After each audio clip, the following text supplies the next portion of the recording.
But I also feel that the readiness is really, really important. People to understand, be educated.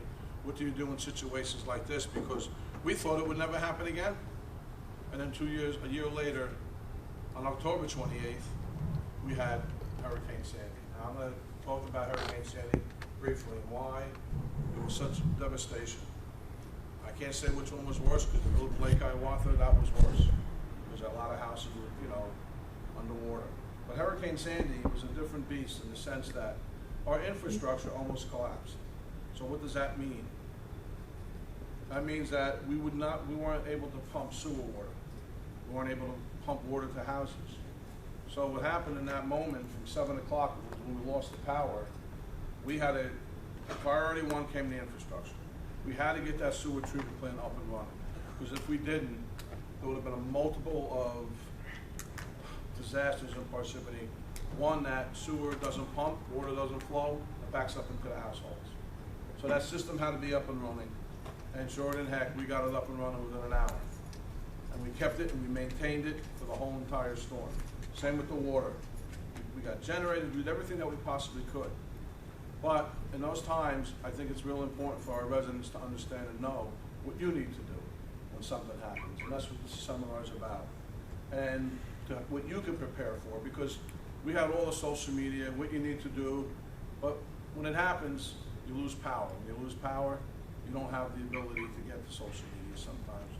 But that being said, I really felt, along with Eric and the chief, that these seminars are important. We will definitely be doing more of them. We announce them the best that we can, but it's really important that the residents that are here tonight to understand that what you need to do to protect yourself, because government can't always be there, and we will be there when we have the major storms, but at the same time, we think it's really good to educate our residents on what they can do and what they can do to work with us as well. So I hope you enjoy the seminar, and thank you, those that have come out, all of you here tonight, thank you for taking an interest in the public safety of your town, because that's very, very, very important, and I pride myself in that. That's the #1 priority for me. Taxes too, don't worry, but safety is the most important. Eric, I'm going to let you start. Thank you, Mayor. We have a selfish reason for doing this. If you're prepared, then we don't have to worry about you. And then you can help somebody else out. But I digress. Okay, let's see if I can control this from here. Oh, good. All right, my name is Eric Hubner. Fire exits, out the door to the right, out the door to the left.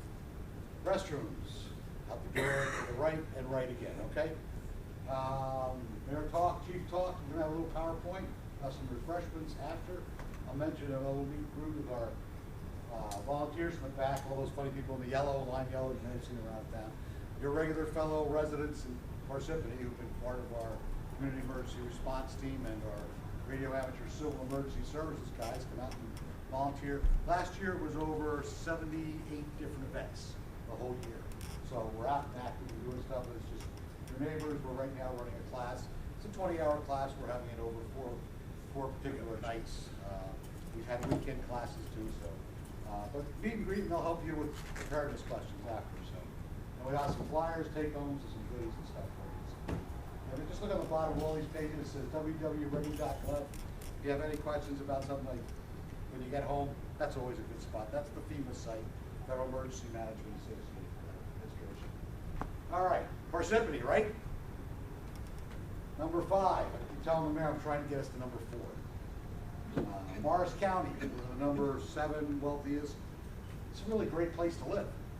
I tell my kids, it don't get any better than this. I mean, this is kind of like a worldwide perspective too. And we have, as Steve mentioned, great first responders, staff, and volunteers. Over 100 police officers, over 250 plus volunteer fire departments, firemen in 6 different fire districts, depending on which section of town you're in. We have EMS provided by volunteers, the Parsippany Volunteer Ambulance Squad, the Rockaway Neck First Aid Squad on one side of town, and then now 24 hours a day, Park Troy EMS, the town department, that provides emergency medical service. We have our own heavy-duty rescue squad called Rescue and Recovery, about 30 volunteers, and their specialty is all those kind of intricate rescues, water rescues, high angle rescue, confined space. They actually started, they started out with all the car crashes way back when. They do all the heavy duty extrication and lifting. Then our office here, the Office of Emergency Management, OEM for short, we have 50+ volunteers here. Now, but we don't forget our regular township workers, day to day. All our public works people, water, sewer, forestry, even the health department, social services, they're all part of the team here in emergency management. They've all been given some training and they all come out and work together when we have things. I give it a funny story, I tell people, well, you know, what do you mean the guy drives the garbage truck as a first responder? I said, did you ever see him drive the truck when it snows and plows the snow off the road? You know, so they keep the roads open for us. So like I say, we've got great support and great things in our particular town. Our town's prepared. We have a comprehensive emergency operations plan. The state requires every town to have one. We have a really good one. Covers then followed by Irma, which was the longest lasting Category 5 hurricane.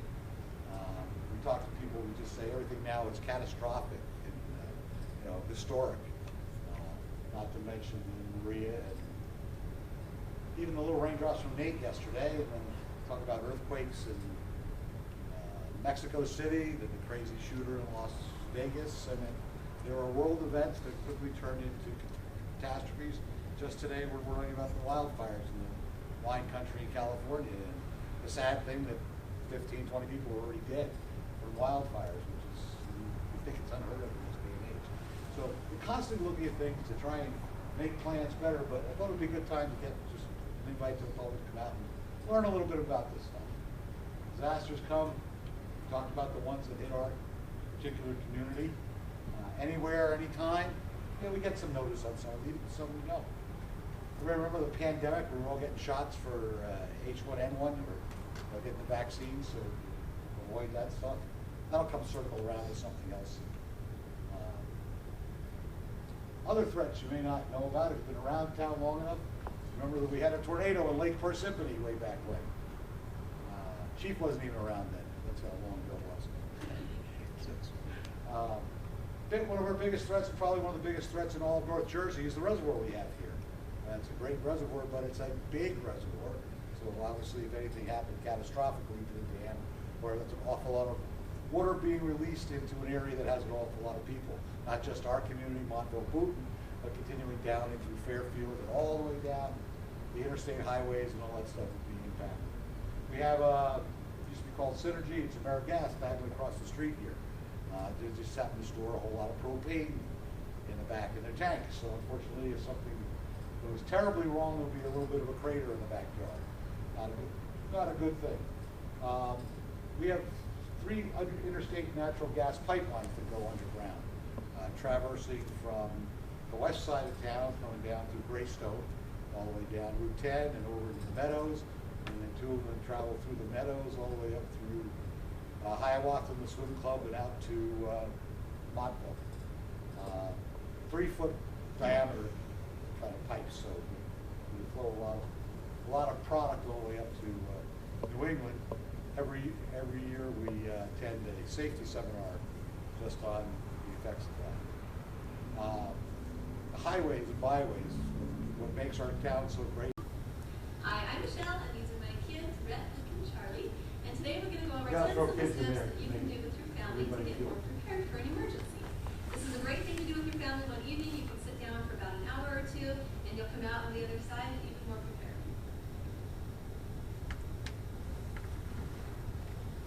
During a home emergency, it's important to have a place where your family can meet together so they can find each other, somewhere near your home. If you don't have a place set aside, this is what will happen. Kids, there's a fire! Run! Find this meeting place!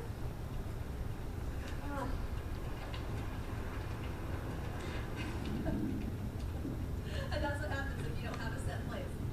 Now that we know what not to do, let's do it the right way. Kids, there's a fire! Run!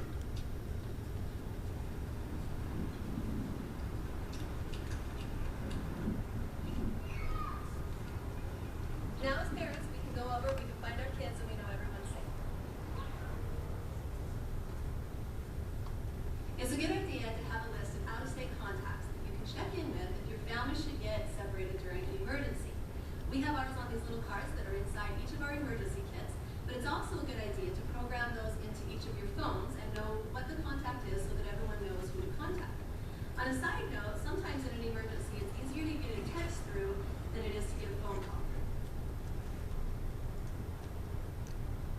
Everyone should know how to turn off the main power to their home. Every house has a box similar to this. Familiarize yourself with the box, know how it opens. Inside of the box is a main switch. That should turn off your power, and then that way you're ready if you should need it. Make sure you know where your water main is located so that you can shut off the valve if necessary.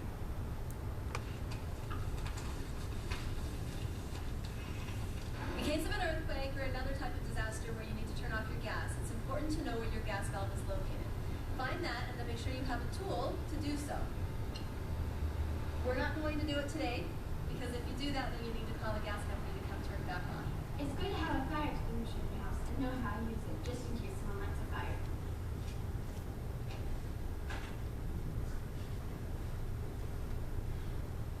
It's important to have a minimum of 3 days of water for each member of your family. There's a lot of ways that you can store water. You can get bottles of water and just store those up, or you can get these containers. There's a lot of different containers you can get, and you can put water in those and have that stored up. But one of the more important things that you need to know is it's good to have a filter so that if water becomes contaminated or you need to find secondary water, you're able to clean it so that you can drink it. Every member of your family needs to know how to use the filter, even the kids.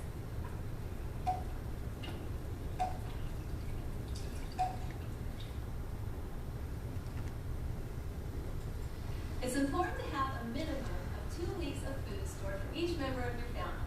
It's important to remember that you need to store things that store well, that repair easily, and that your family enjoys eating. There's a lot of different ways that you can do that. Freeze-dried food is really good because it stores for a long time. It's easy to prepare, and it comes in set meals. It's also good to prepare things that your family loves, kind of, some favorite snacks and things. And some other things you can do is you can store seeds so that you can grow your own food, and you can preserve your own food. If you do that, everything put together will help you rest easy knowing that you're more prepared. As part of your emergency supplies, it's important to have a first aid kit so that you can treat any minor cuts, wounds, scrapes, whatever you need. It's also important to have a hygiene kit that has just your basics, soap and sanitizer, toothpaste, just the things that you need to keep you and your family clean. And then the other thing is really important to have your medication. Any medications that your family takes, it's important to have with you, and especially if they have special needs. This is Rhett's, and in his kit we have his inhaler, we have his EpiPen, we have his allergy medication, we've got everything that he needs so that we're prepared for any eventuality, even if there's a stray peanut. During an emergency, it's important to be able to cook without using utilities. Most of us have a barbecue grill, and these are great to use, but the important thing to remember is that you need to have fuel for your grill, so either propane or charcoal. There are a lot of other options too. Use a sun oven, you can use a Dutch oven, and there are a lot of really fun small portable camp stoves that you can use. So it's important to have something on hand, and the most important thing is to know how to use it and to have the fuel that it needs. If something should happen to your home, it's important that you're able to make shelter outside of your home. This can be done easily by putting all of your camping gear in one central area that you can get to quickly. And this would be things just like sleeping bags, tents, blankets, flashlights. And this is going to vary depending on where you live and the climate that you live in. If you live in a hotter climate, of course, you're going to want to be thinking about shade and making shade for your family and staying cool.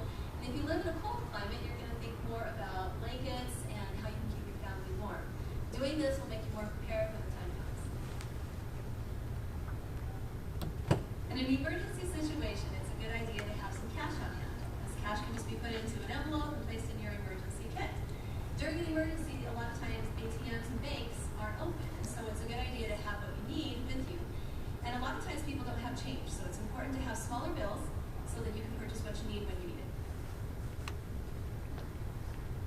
Most people don't think about this, but it's important to have a safe place for all of your important documents. These are things such as birth certificate, marriage certificate, insurance policies, banking information. It's important to have those in a safe place, and so to scan those and put them all on a USB drive like this is a really good idea. You can keep the USB drive in your emergency kit, you can keep them in a safety deposit box, or you can keep them with a trusted family member. But then that way, if any of your documents are destroyed in an emergency, you've always got a backup to fall back on.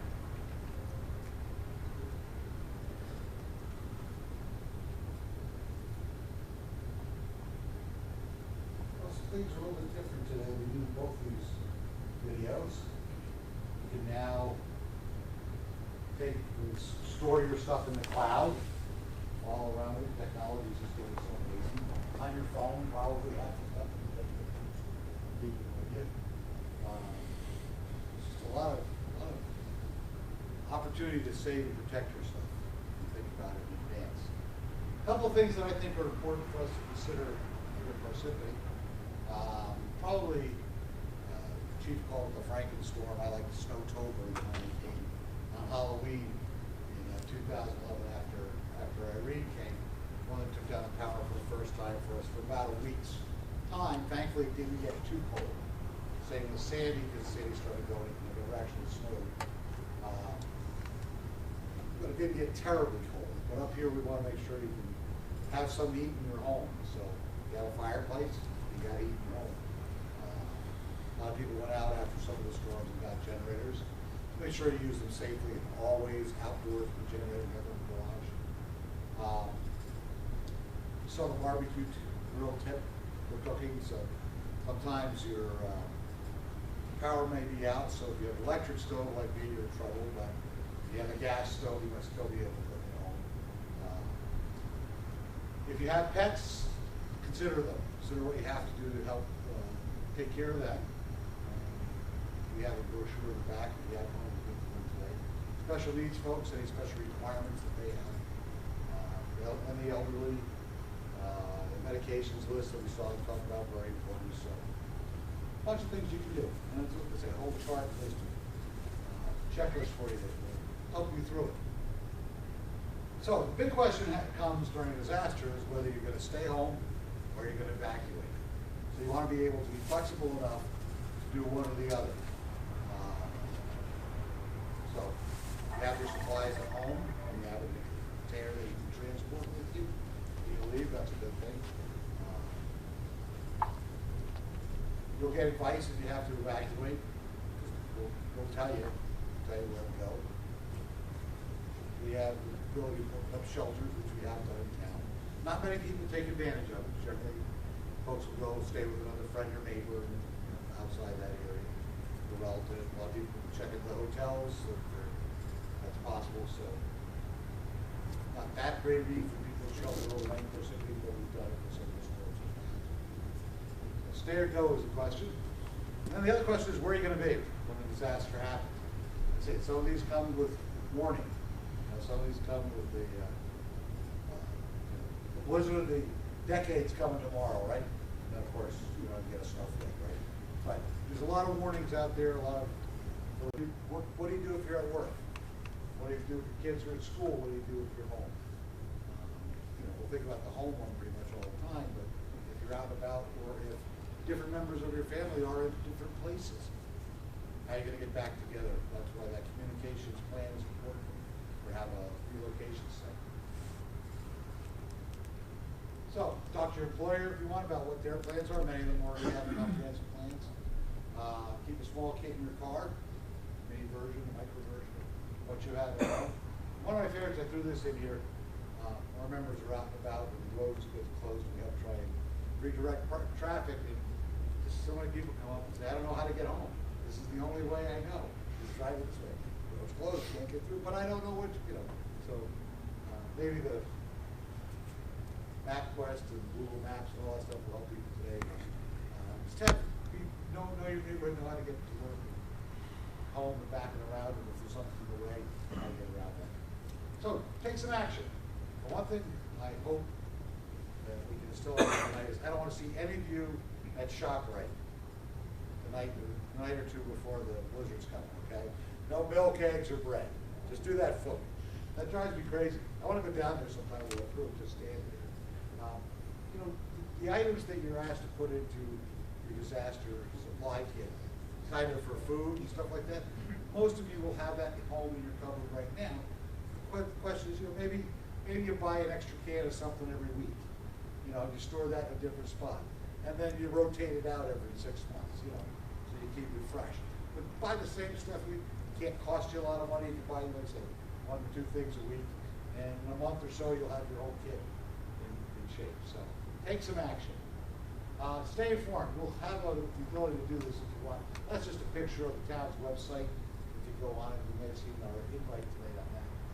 Those are the scrolling panels at the top. There's a panel for stay informed. And there's also a special stay informed, so you can click those buttons there to sign up. You can get text messages to your phone, emails, even phone calls if we have to. And then the other panel is for anyone who has special needs.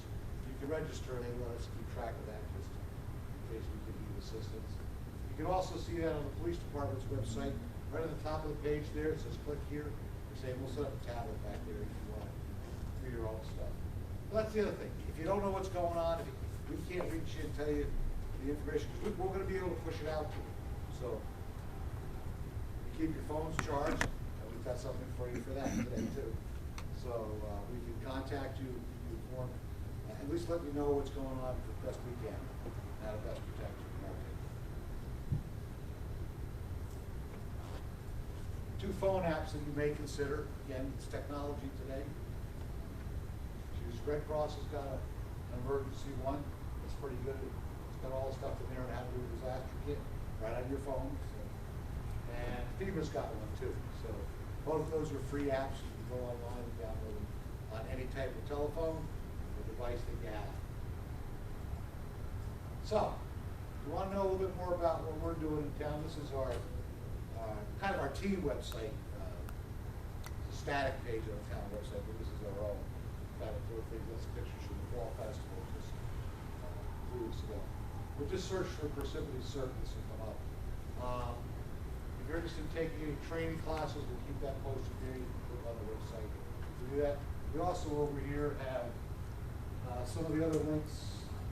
Marsh County, area, New Jersey, FEMA, ready.gov, so those places can be more information. We actually have a link section on the page up top here. Stuff like that for you.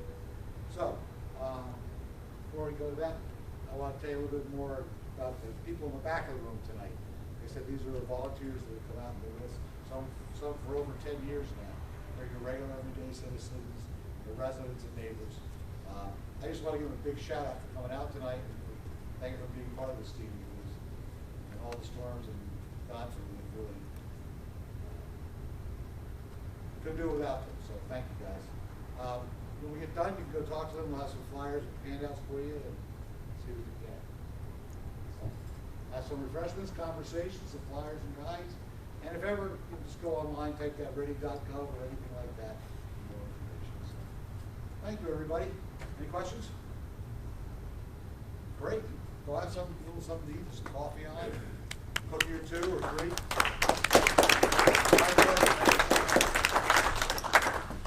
If you want to sign up on some of this, we can hook you up. Are you setting phones? Get this out of your way, guys. Okay. Thank you. Let's do some.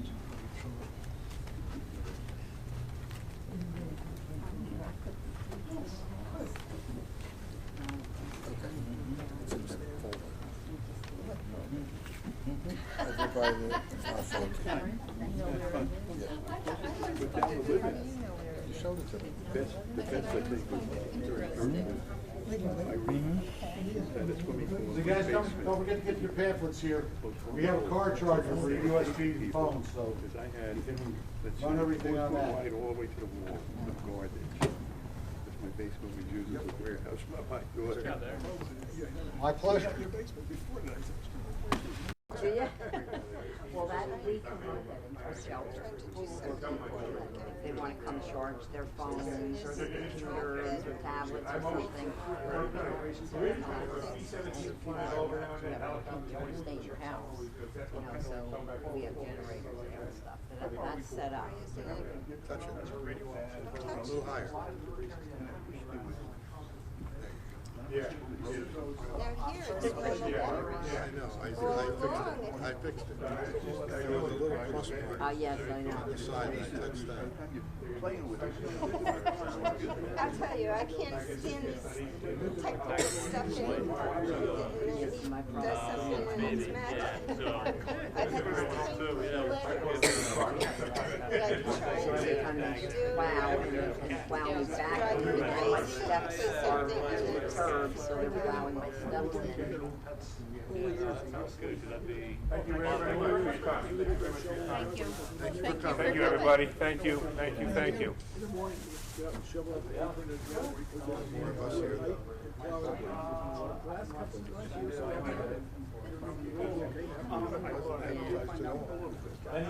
It's a lot, and they're constantly shoving it into people's driveways.